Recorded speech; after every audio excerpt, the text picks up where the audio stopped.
Hi guys, John here, and this is my video blog slash review of G.I. Joe, just kind of wrapped into one. So I saw G.I. Joe last night, and let me preface it by saying this. G.I. Joe has looked to me like one of the most epic disaster films of all time. They attached Stephen Sommers to direct, which I always thought was a mistake. I didn't mind the first Mummy film. But, I mean, Mummy 2, Van Helsing, I hated the fact that they cast Marlon Wayans because I think he's terrible. I don't deny that. I don't have anything against him personally, but I think as a performer, his track record is that he's terrible. Channing Tatum, I remember I saw Fighting a few months ago, and I remember thinking, oh dear heavens, this is the guy in G.I. Joe? I thought he was terrible in Fighting. I have not been impressed with his acting so far. And basically, I've never been impressed with anything I've heard, and I have said for quite a long time that this movie is going to suck. That's been my prediction. The movie was going to suck, and suck hard. I put up a video blog a few days ago saying that. I'm still dying to see it, but that's how stupid I am, because I knew it was going to suck, and yet I'm dying to see it because it's G.I. Joe.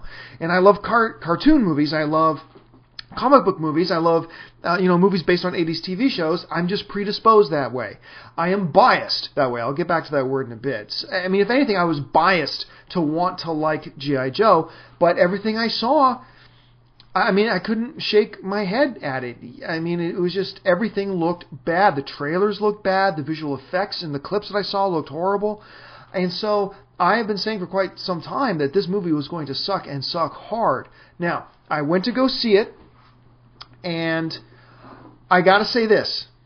It's not a good movie, but I have to admit it does not suck. It's a poor movie. It's not good, but it does not suck. It's nowhere near as bad, actually, as I thought it was going to be. Now, let me start by talking about some of the things that I think G.I. Joe, the movie, did well. Easily, in my opinion at any rate, the very best thing about this movie, I could have totally done if the entire movie was just about Storm Shadow and Snake Eyes. I thought not only was it great and fun to watch, but I thought the one good bit of casting I thought G.I. Joe did was when they hired Ray Park to play Snake Eyes. Ray Park, who was also Darth Maul in The Phantom Menace. I thought that was a great selection, a great choice. I know most people agreed for that as well. Hun Lee, I think, is the name of the guy who plays Storm Shadow.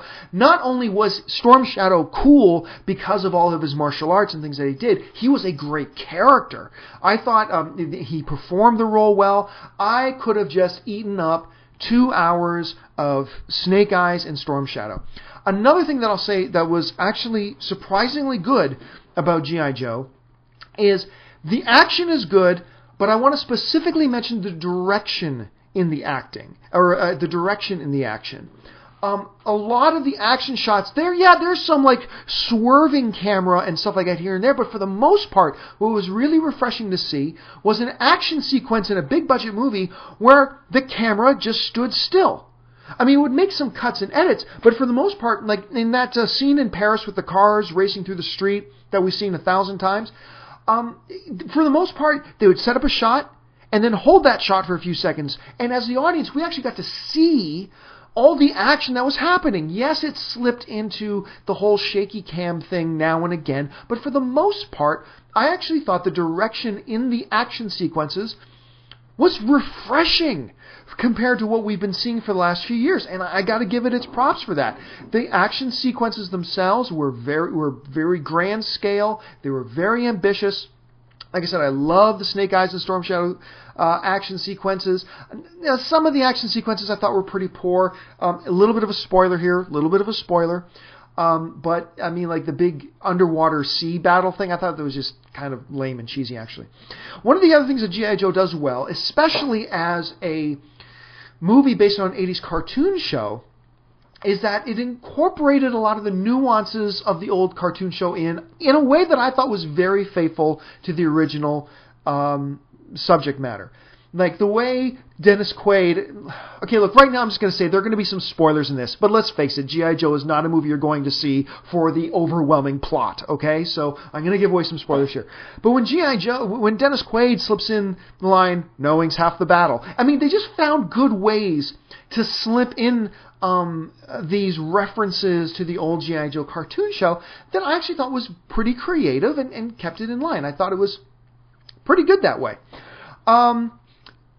Also, I got to make mention of, on forgetting the actor's name, he played Pick, the villain Pick, in that one Jean-Claude Van Damme movie, and who was also replaced Liam Neeson in Darkman. I can't remember, but the guy who plays Zartan, he was great in it. I thought Zartan was a terrific character. I thought he was great. I even like Sienna Miller playing the Baroness, which I was surprised at. I thought she was really good. So, yeah, I mean, there were good things. There were more good things about G.I. Joe than I thought there were going to be, and it ended up being much better. Still not good, but much better than I was expecting. Now, let me be blatantly honest and blunt about the poor things, okay? I like the guy who played Zartan. Storm Shadow and Snake Eyes were wonderful, but the acting in this film is horrible.